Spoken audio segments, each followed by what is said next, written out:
guy's stalking me. And then one night, I heard the squeak of a floorboard just outside my bedroom door. My heart starts racing. I've been kidnapped. I'm in this torture chamber. I see these soundproof patches on the wall, so no one's going to hear me scream. She was not going to get out of that box alive. I just want to find him and I want to get him into custody. I wanted him gone. I wanted him dead. If you chain somebody into a wall, you have no boundaries. He's going to do something violent. He's a monster.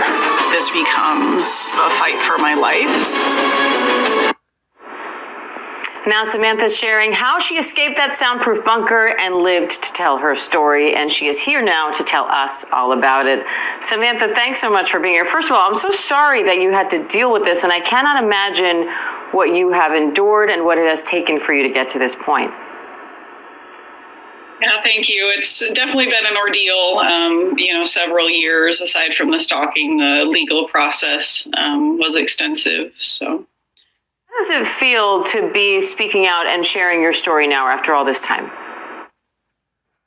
It feels nice. It feels like I'm kind of owning back my power and that which was taken from me through the kidnapping and, imprisonment. So it feels like I hope my story will, lead others to learn about stalking and make some legal changes as well. Your stalker had been following you for over a decade, and you met him as a student in passing. So what was that first encounter like? And when did you start realizing how dangerous he really was? Yeah, that first encounter, I met him, I would say my sophomore or junior year of college. And, we just kind of made small talk. We were in this, student group together, and he was just an awkward person. And I thought I would be nice and make conversation with him so he wasn't standing alone. And, it was kind of a short interaction. It really wasn't until I graduated college and he found me in my hometown and, said he wanted to move states and do the same internship I was doing after college. But I realized You talked about the legal system. I know firsthand how difficult the legal system can be for stalking victims. And you actually did get an order of protection against him. So what did you make of that process, and then what happened next? Yeah, the first PPO I was given in 2014 was a relatively straightforward, quick process, and it was granted for 6 years, which ran until 2020. He seemingly sort of disappeared from my life when I moved out of state.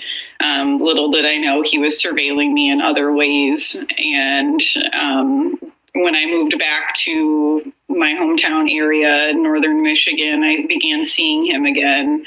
And I certainly had concern, at that point what his intentions were, but he hadn't tried to speak with me or anything. So it was kind of confusing at first. We're going to hear the full story in the docuseries, but what can you tell us about your experience in that bunker and how you finally escaped?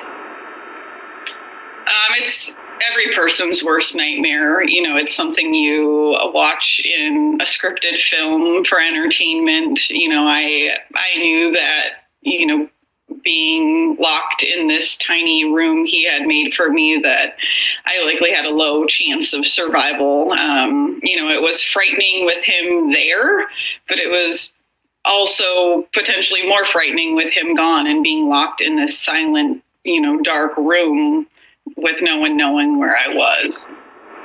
So what do you hope viewers take away from this docuseries and from your story in general? Yeah, I hope that this sheds some light on stalking and how prevalent it is. 1 in 3 women are stalked in their lifetime to some degree, certainly, and thankfully most not to the extent that I was. It can happen to anyone at any stage of life. I was 30 when I was kidnapped by my stalker, so older than I had expected. I hope it changes some of the discussions about PPO and protections as well. All right, Samantha Stites, thank you.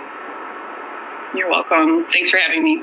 Thank you. And Stalking Samantha, 14 Years of Terror is streaming now on Hulu.